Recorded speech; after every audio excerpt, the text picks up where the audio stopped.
I have 2 to 5 sales a day, but my traffic sucks. Maybe 20 to 40 views daily should be my SEO, right? Not necessarily. If you're having 20 to 40 views a day and you're getting 2 to 5 sales, your conversion rate is crazy high. Like, wow, right? Like most people would be happy getting 100 views and getting 2 sales, right? At a 2% conversion, you're converting way above that. So the question would be, is there enough demand to get more views? That would be my first question, right? And so then you're going to ask the next question, which is going to be like, well, how do I know? You're going to see by looking at other people that are selling similar products, is there other people selling more? And if they are, then you know there's probably more views there. So we have to reverse engineer it before we say our SEO is the problem, right? You can SEO this thing to death, but if there's only 20 to 40 views to be had and you're getting them all, it doesn't matter what you do, right? And I'm not saying that's the case here, but we have to have something that we can validate against. And if you're like, no, there's someone selling 25, or there's 5 shops that are each selling 5, that's 25 sales a day. That means there's more than 20 or 40 views out there to be had. So now the question would be is like, how do I get in front of more of those people? Agatha said, I'm getting 1 to 5. Is that SEO? And I think this is the symptom that we were talking about, Scott. Not everything is SEO, and we're using SEO wrong. The way that SEO is used is it keyword related? Right. Maybe, right? What we have to do anytime we have a question like this is type in the main keyword. So dancing avocado cup, right? Or dancing avocado mug, and see what the average volume looks like. We're not looking at the search volume. We're looking at the sales volume. That will tell us more than the estimated search volume will for any of these things. You're only getting 1 to 5 views a day and you're doing the right things from an SEO basics perspective. There's probably just not a lot of demand for those products. Let us know. Agatha, feel free to shoot a comment in the chat and I can take a quick look while we're on, but I would be willing to bet that's the problem that we're dealing with there. Typically, if you're not getting many views or impressions, it's because there's not a lot of people looking for that product, or you just aren't getting the conversions on the back end because you're a new listing and the people who are getting all of those conversions are selling 40 a day. So update tags to hopefully get more visibility. If that doesn't help and I'm still on page 3 to 5, then would that be an indication that there's too much competition? Okay. So updating the tags, yes, it can get you more visibility if those tags, those keywords, basically that's what they are, if those are going to be helping you get more visibility. So then the question would be like, okay, where did you get the idea to include these tags? Now, some people don't realize, but if you advertise through Etsy with the Etsy ads, they're going to recommend tags.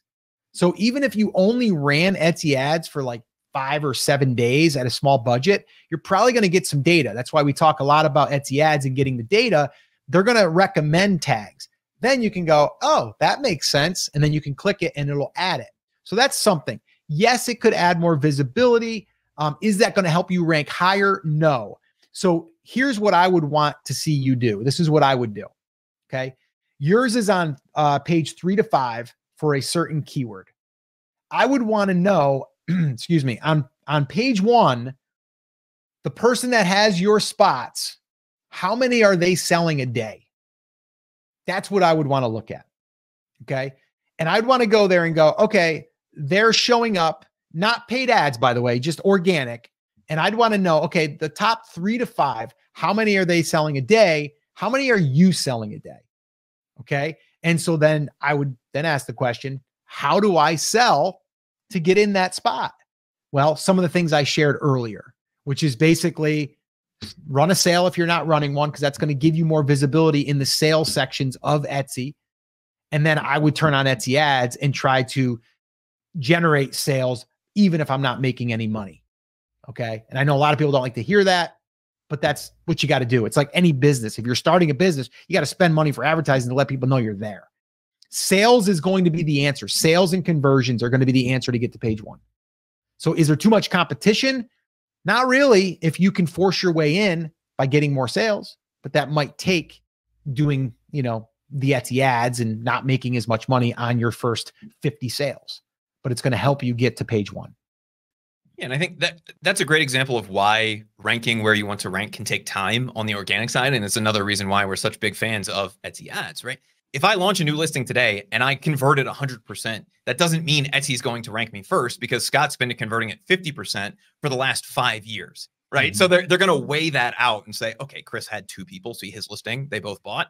Awesome. Let's give him a chance, but we're not going to put him 1. That would just be crazy because we don't know what's going to happen, right? And so as you start to build up that war chest of data, the more sales, the more reviews, the more people coming to the listing from relevant keywords, the faster you will start to move that up. If you are doing all of these things correctly and you're still not on page 1, it's a question of time and the conversion rate. Can we speed that up? Yeah. Etsy ads, sending emails to our list, all of those kinds of things to really get that flywheel moving. It's a great place to start. This one here, is there a more accurate way to decide on what keywords to use for products other than looking at Everbee scores or just guessing at the volume versus competition numbers? I've said this before. I'm going to say it again. We're not basing our decision on keyword numbers that a tool is giving us. Those are just like nice to haves. What you're going to do is you're going to find the products that are selling. That's your validation. And you're going to look at their keywords and you're going to model those. Because if someone is selling a personalized bass fishing sweatshirt, you should probably be using personalized bass fishing sweatshirt as your main keyword. And if they're using, dad gift, you probably want to use dad gift, right? So you're using what's working, not necessarily what the competition score is saying and what all that. That's all. It's nice to have, but it's not a deciding factor. The main thing we want to do is look at other listings that are doing well, that are of a similar product of ours, and we want to model that. It's been proven, and that's how we can tell, what are the right keywords, not guessing by looking at, a metric that Everbee gives us. I love Everbee for product research. The keyword stuff, I use it as like, it's nice to know, right? But those are not being pulled in from Etsy giving us that data. They don't give that data. Okay. So to me, you're using the tool for keyword stuff. I see this a lot of times when people are trying to find a product. They're like, oh, I'm going to go for that one because look at all the search volume. It gets like 10,000 searches a month. And wow, look there's not much competition. I'm going to do that and make a killing. And then you do it and you're not making any sales because no one's buying it, but someone might be searching for it or searching for it in a different way. So sales is always going to trump keyword like data. Okay. So that's what I would say to do. Sweden says, modeling sounds much better than copying. I like it. It's also different, right? Modeling would be building something similar. Copying would be Xeroxing it, right? Like throwing it on the copy machine and just stealing it directly. What we're looking at when we're looking at the competitors, whether it be their title images, is what is the common thing we're seeing that we're not doing? And then is there a way that we can adapt that to our... But to even like to say like copying, I'm going to copy the title, not like I'm not going to copy their entire title of everything that they put in it, but that main keyword that they're going after, I'm using that. You better believe it. So if you want to call that copying, no, I'm just using the same keyword. Yeah, I'm going to take that one thing and I'm going to use it because it's working and there's nothing copyrighted and it's not theirs, right? It's something that someone is searching for. So I am going to use that. How many ways can you say dancing avocado mug? Pretty much dancing avocado mug, right? But I can't say it because Chris has it in his listing. I can't use dancing avocado mug, right?